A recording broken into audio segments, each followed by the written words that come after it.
Faqatgina pokiza so'zlarni gapiraman. Lag'u behuda so'zlarni tark qilaman, fahsh so'zlardan uzoq bo'laman, so'kinish g'iybatlardan, namimalardan uzoq bo'laman. Bugun hamma ishimni tartibga keltiraman. Palapartishlik yo'q, eplamachilik yo'q, ko'zbo'yamachilik yo'q.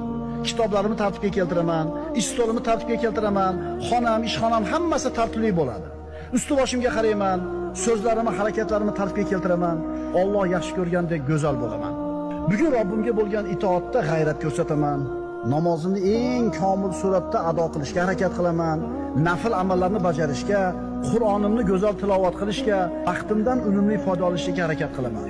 Odamlarga yaxshilik ulashaman, kasal ziyorat qilaman, janozaga qatnashaman, adashganga yo'l ko'rsataman, mazlumning yonida turaman, och qolganga ovqat beraman.